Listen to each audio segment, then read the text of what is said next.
Fala galera do Acadêmico News, tudo bom com vocês? Pessoal, estou aqui de novo para passar mais dicas aí em relação ao vestibular e hoje eu trouxe um pouquinho sobre as teorias econômicas capitalistas. Um resuminho bem bacana para você que está estudando no vestibular conseguir ali se interar com esse conteúdo.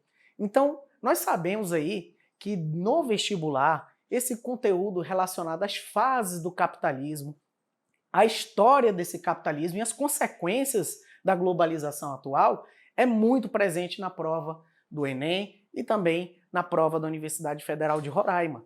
E hoje, pessoal, eu vou falar sobre as três principais correntes econômicas aí dentro do capitalismo. Essas correntes de pensamento que influenciam até hoje na construção do mercado mundial. Vamos lá, pessoal?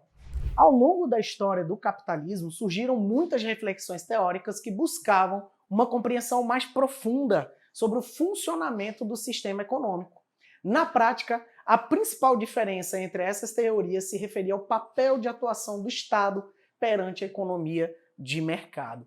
Então, dentro dessas três correntes de pensamento do capitalismo, a gente vai perceber que, na verdade, são duas, né? Não são três ali correntes.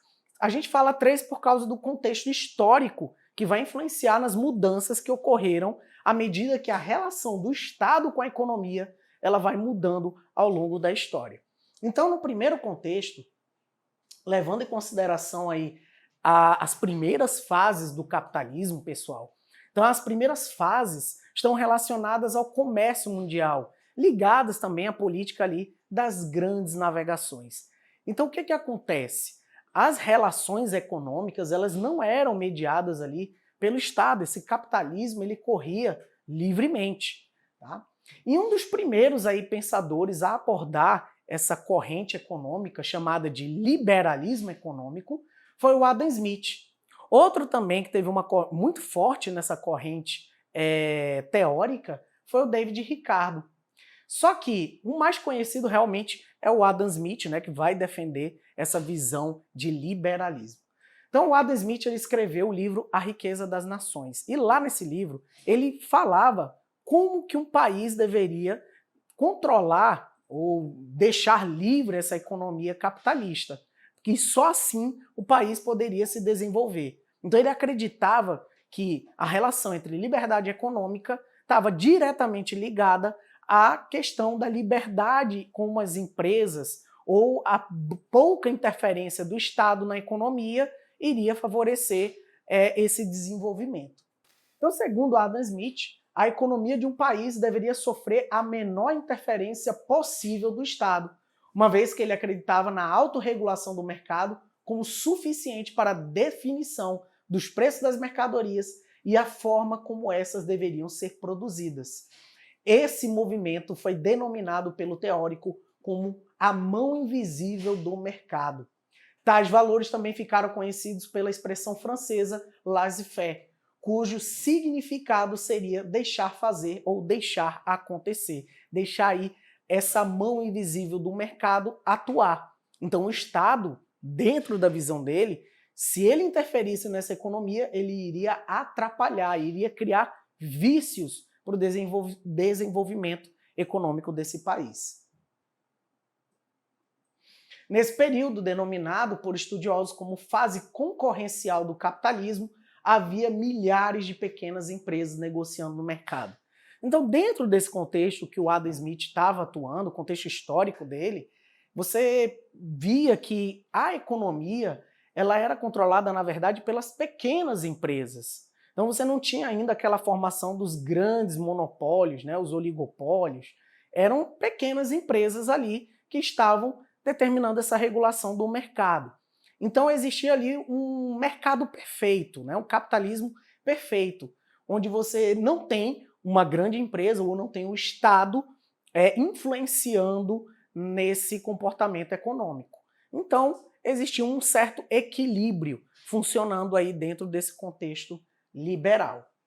Então, o liberalismo orientou a economia capitalista até a Primeira Guerra Mundial. Agora, aqui, pessoal, já é um outro contexto, tá?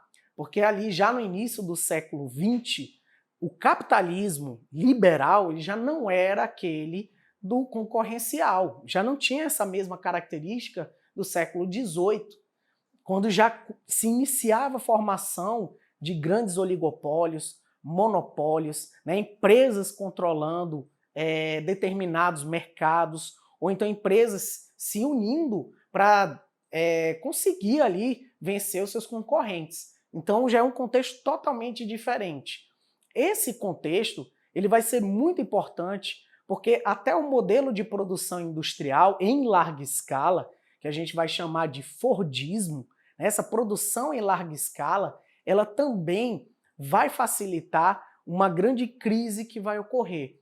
Por que ocorreu essa crise lá em 1929? Você teve um excesso de produção. Excesso de produção, pouca demanda, as pessoas não estavam comprando esses produtos. E o que acontece? Você tem esses produtos ali dispostos no mercado, mas sem compradores. Esse excesso de produção também gera uma grande crise.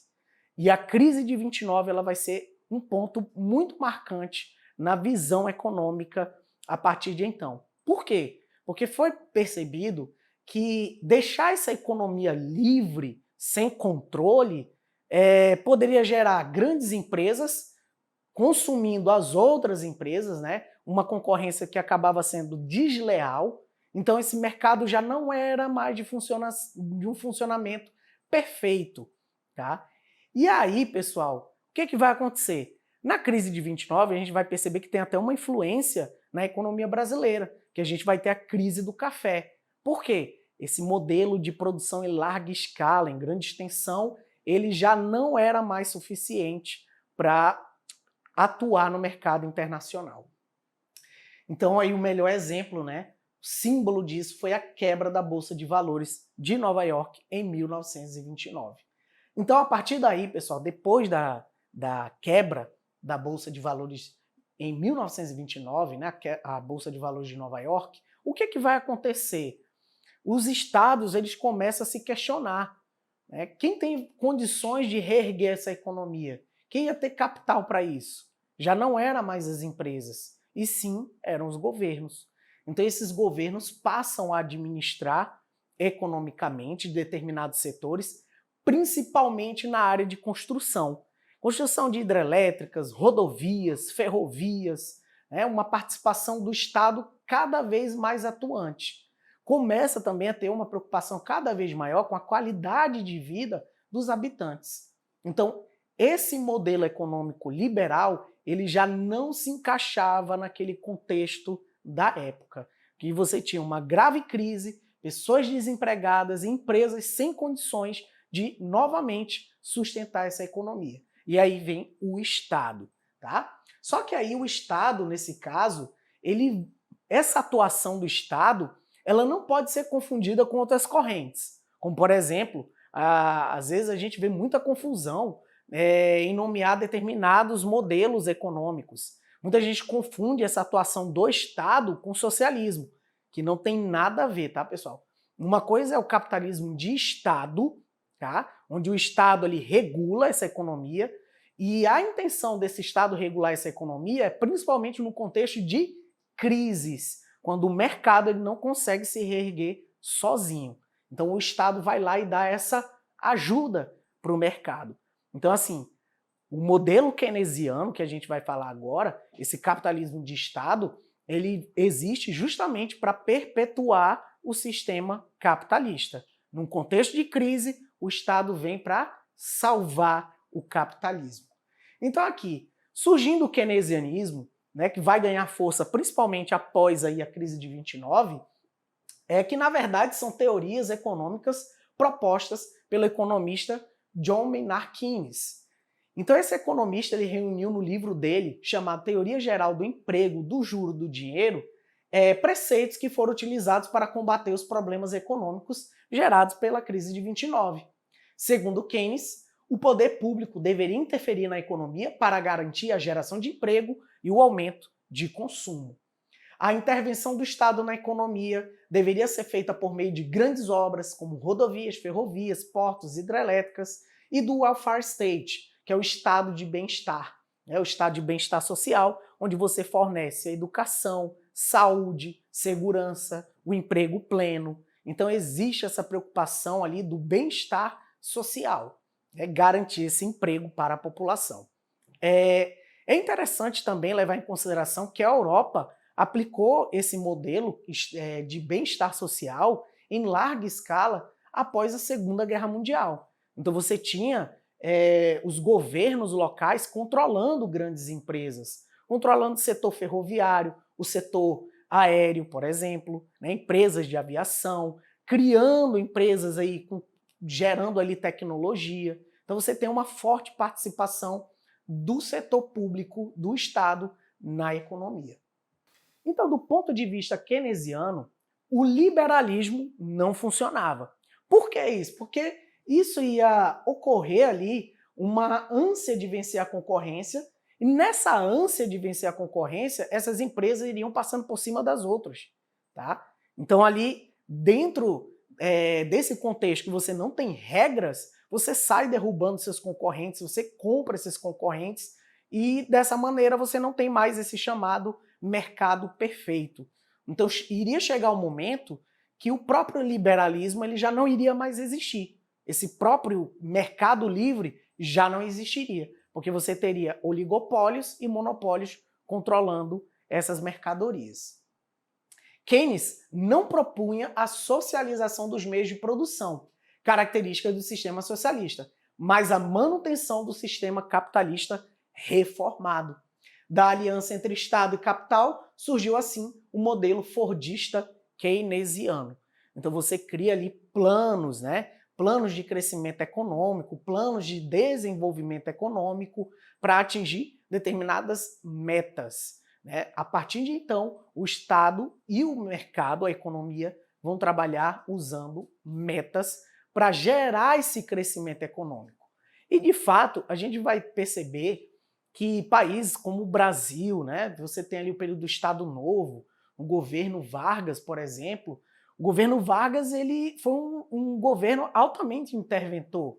Criação da Petrobras, a criação da Vale do Rio Doce, por exemplo, a construção de rodovias hidrelétricas. Né? Você vê que grandes empresas que atuavam no passado, hoje também têm grande atuação na economia. Você pega a Petrobras, por exemplo. Petrobras continua sendo uma grande empresa aqui no Brasil, criado num contexto totalmente diferente que a gente vive hoje.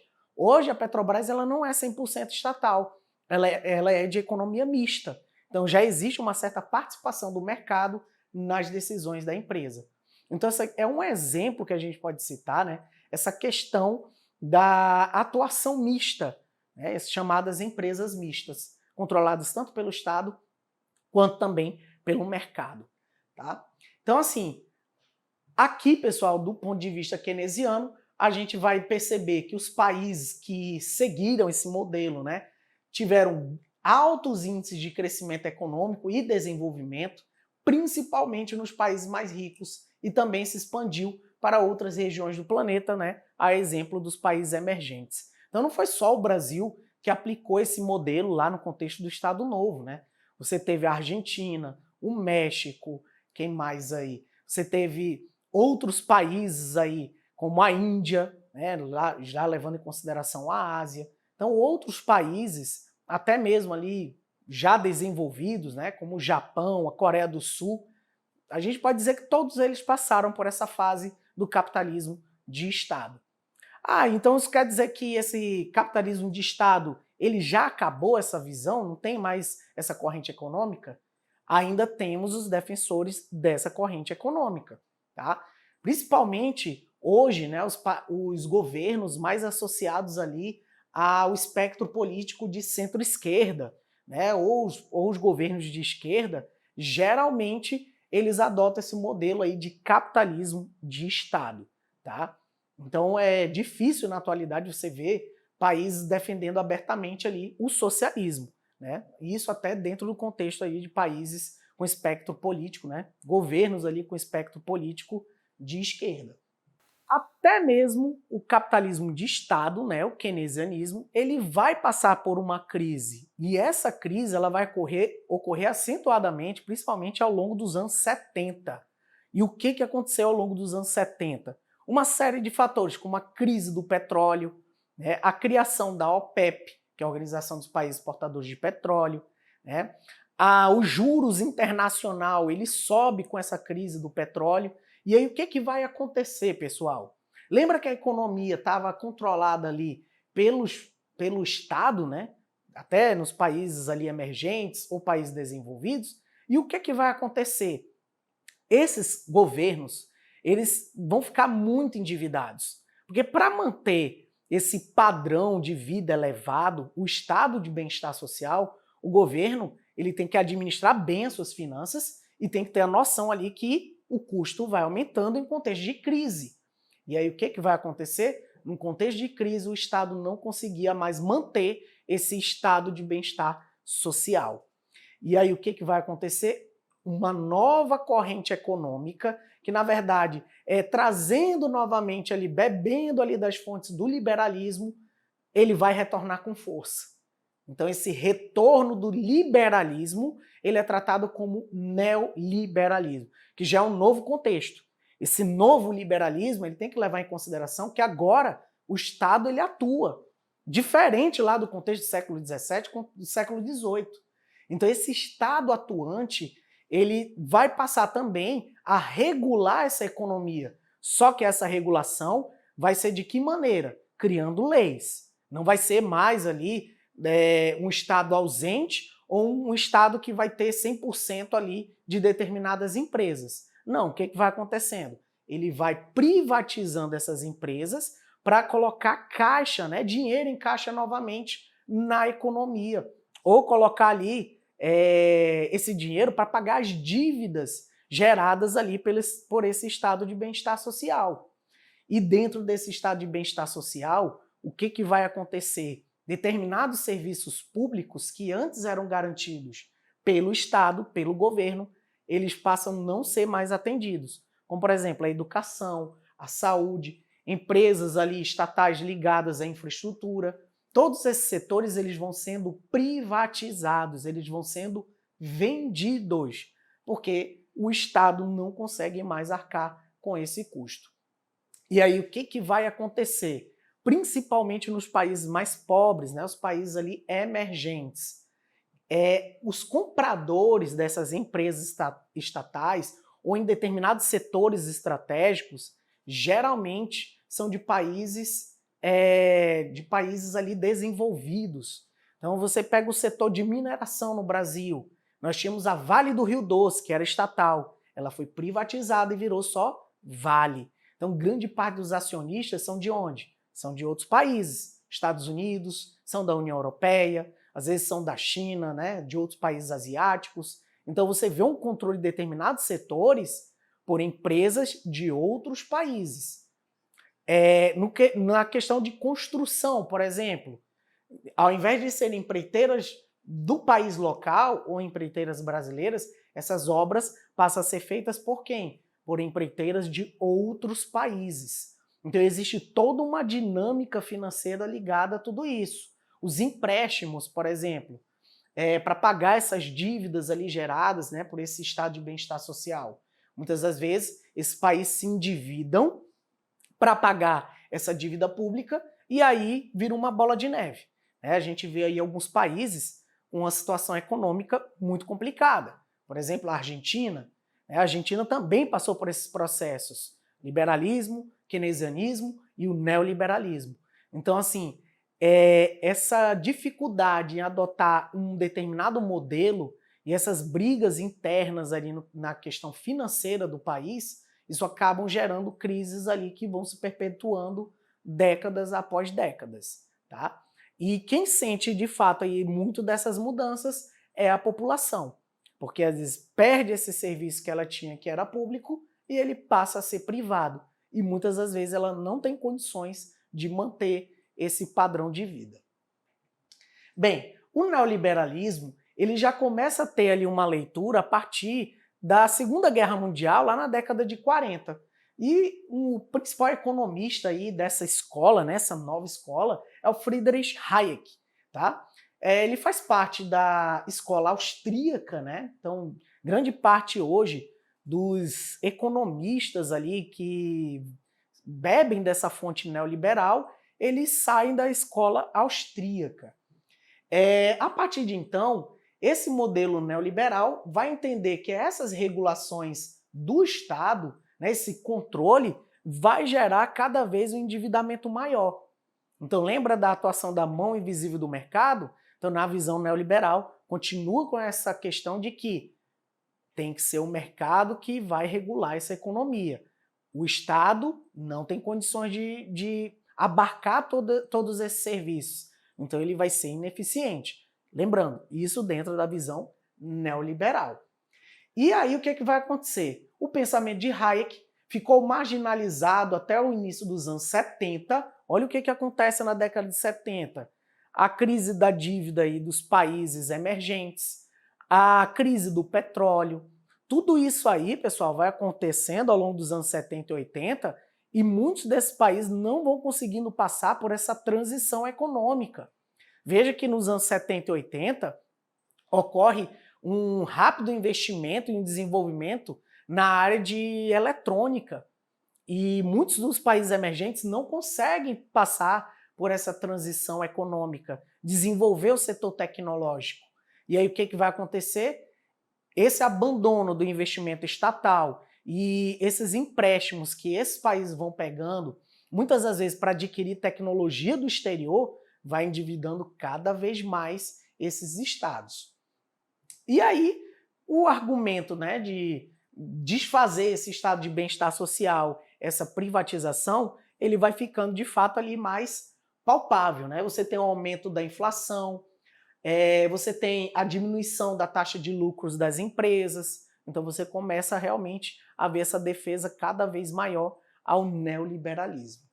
E aí, pessoal, com essa crise do endividamento público, né, que vai aumentar principalmente aí após a crise do petróleo nos anos 70 e o aumento dos juros nos Estados Unidos, que isso afeta o mundo inteiro, aqueles países que estavam se endividando muitas das vezes para se industrializar, o que vai acontecer com eles?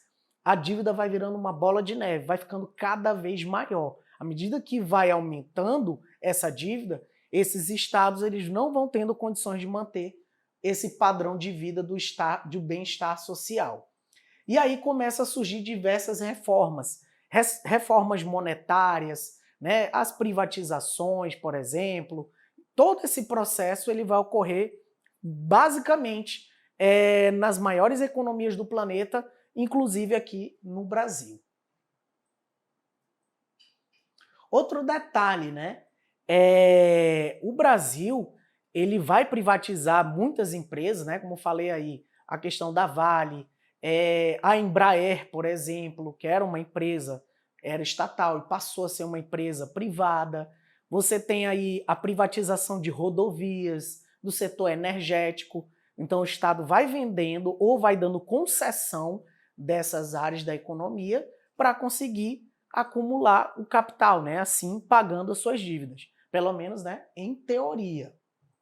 E aqui, né, mais recentemente, a gente vê que desde os anos 70 e 80 vem um crescimento do modelo neoliberal, mas também aumentam as críticas ao modelo neoliberal. Justamente porque nessa queda da qualidade de vida de grande parte da população. Então esse Estado ausente, né, deixando ali de fornecer às vezes uma educação de qualidade, uma saúde de qualidade, né, porque muitas das vezes as pessoas já não têm condições de ir para uma clínica particular. Então assim, quem poderia atuar nesse sentido, né, facilitar mesmo ali a vida dessa população mais pobre? Era você fornecer serviços de maneira ali de qualidade gratuita, né, para a população. Mas isso não acontece, né? Então, o que vai gerar ali realmente esse aumento da crise social em muitos desses países é esse aumento do custo de vida. Então, o aumento de custo de vida. Então, você imagina aí, a pessoa às vezes não consegue ali comprar o rancho do mês, né, o alimento do mês. Aí ela fica doente, vai ter que gastar aquele dinheiro que ela tinha, ao invés de comprar comida, para ir pagar uma assistência de saúde, né? Então, entra muito nessa questão do bem-estar social. E, de fato, a economia dos países, vamos dizer assim, quem mais se beneficiou foram as grandes empresas. As grandes empresas que passaram ali nessa abertura econômica acessar mercados que até então não eram possíveis. O Brasil, a partir dos anos 90, ele abre a sua economia, então essa abertura aí vai possibilitar várias empresas dos Estados Unidos, da Europa, atuarem aqui, porque até então era um modelo extremamente protecionista. Quando esse protecionismo cai, a globalização vai se beneficiar com isso, tanto que o modelo neoliberal ele se beneficia dessa globalização econômica, essa livre iniciativa, né, essa livre atuação das empresas em vários países. Aqui eu trouxe uma notícia interessante, né, que lá em 2016 o FMI, que é o Fundo Monetário Internacional, chegou a criticar o neoliberalismo. Por que ele fez essa crítica? Porque muitos dos países que passaram a adotar o modelo neoliberal, eles não conseguiram mais sustentar grandes crescimentos econômicos. Um exemplo é o Brasil. Desde que o Brasil passou ali a privatizar, a controlar cada vez mais, né, a questão ali da inflação, que é muito importante controlar essa inflação, né, controlar esse endividamento interno, mas em contrapartida, você deixou de fornecer qualidade nos serviços sociais. Então, essa queda na qualidade dos serviços sociais, essa queda na participação da economia, ela gerou crescimento econômico cada vez menor. Veja que o Brasil ele não cresce mais naquele mesmo patamar dos anos 70, o chamado milagre econômico. Então, quando o Brasil crescia acima de 10%, 11% ao ano. Então, o Brasil hoje, né, você pega aí na atualidade, o Brasil, para ele crescer 1%, 2%, é uma luta. Tá? E o FMI associa também a essas políticas neoliberais o baixo crescimento de determinados países, como o Brasil e inclusive também a Argentina. Então aqui, mais uma notícia, né, falando aí da Argentina, né, vê fuga de multinacionais e cresce a procura de empresas pelo Brasil. Então, outro fenômeno ocorrido aí com esse neoliberalismo. As empresas elas podem sair de um país para o outro uma facilidade muito maior do que era há 40, 50 anos atrás, quando os mercados eram extremamente protecionistas. Então, ao primeiro sinal de crise, o que acontece? Essas empresas elas vão embora. É a chamada fuga de capitais. Então, quando aquele empresário ele vê que a inflação está aumentando, taxa de desemprego aumentando, o valor do dólar aumentando, o que vai acontecer? Começa-se a especular. E com essa especulação ocorre também a fuga de capitais. Tá? Então esses países ali também vêm passando por esse tipo de problema, a chamada fuga de capitais e fuga de empresas. E aí, pessoal, a gente vai resolver aqui algumas questõezinhas, né? Trouxe duas questões aí para vocês. Essa primeira aqui, ó, vem falando, analise o texto a seguir. Há um modo de pensar a superação da crise a partir da teoria keynesiana, mediante o aumento dos gastos sociais, socializando os custos da reprodução social, numa linha oposta à neoliberal, de privatização de tais custos em termos de previdência, de educação. A socialização de tais custos me parece um bom caminho inicial. A outra peça da teoria keynesiana é o investimento em estrutura. Os chineses perderam 30 milhões de empregos entre 2008 e 2009 por conta do colapso das indústrias de exportação. Em 2009, eles tiveram uma perda líquida de só 3 milhões de empregos, o que significa dizer que eles criaram 27 milhões de empregos em cerca de 9 meses. Isso foi o resultado de uma opção pela construção de novos edifícios, novas cidades, novas estradas, represas, todo o desenvolvimento de infraestrutura, liberando uma vasta quantidade de dinheiro para os municípios para que suportassem o desenvolvimento. Essa é uma clássica solução sino-keynesiana e me parece que uma coisa semelhante aconteceu no Brasil por meio do Bolsa Família e de programas de investimento estatal em infraestrutura. Então isso aqui é trecho ali da fala do autor David Harvey, né, importante geógrafo. Sobre as diferenças entre essas duas posições teóricas, é correto afirmar que o keynesianismo é um conjunto de ideias que propõe a intervenção estatal na vida econômica, enquanto o neoliberalismo é um sistema econômico que prega uma participação mínima do Estado na economia. Então aqui, pessoal, já de cara nessa primeira questão, a gente vê que existe essa dualidade, essa contraposição aí entre o modelo keynesiano, aplicado ali no contexto da China, e o modelo neoliberal, que segue essa política do Estado mínimo, né? A mínima intervenção do Estado na economia. Vamos ver a B aqui? Ideário do neoliberalismo tem como ponto forte o aumento da participação estatal, então aqui a gente já elimina, certo? Que o neoliberalismo é totalmente contra esse aumento da atuação do Estado. Na C, neoliberalismo estimula os valores da solidariedade social conduzida pelo Estado máximo. Também pode descartar.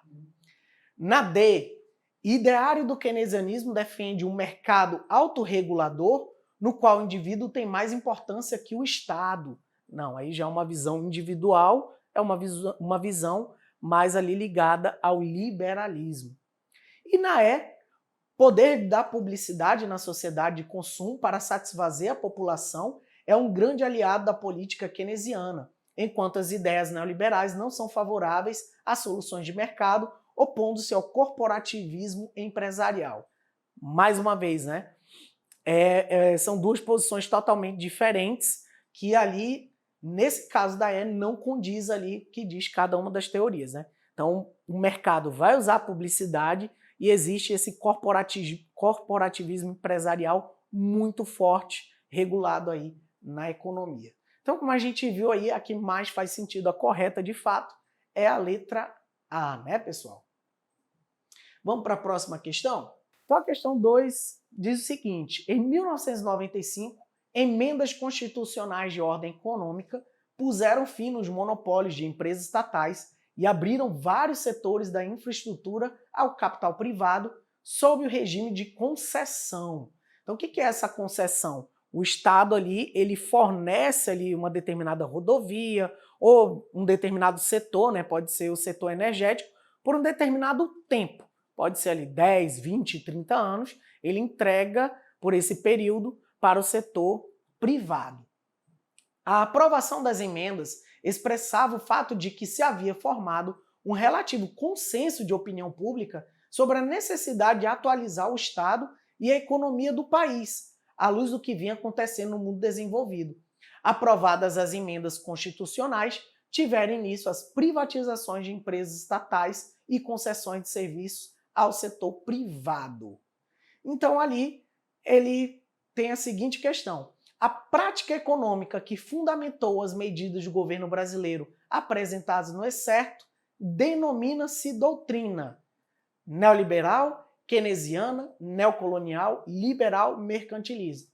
Falando da atualidade, a gente sabe aí que é dentro do contexto neoliberal, né? Essa política de Estado que vai defender ali a redução da participação do Estado na economia, deixando ali o mercado atuar mais livremente, ok? Pessoal, é isso, né? Nessa aula de hoje aí, a intenção foi justamente eles dar uma declaração um pouco mais sucinta para que vocês entendam essas três correntes ali dentro do capitalismo. Espero que vocês tenham gostado. Não se esqueça aí de clicar no sininho, né, da notificação e dar aquela joinha pra gente, né? Curtida aí pro nosso trabalho. É isso aí.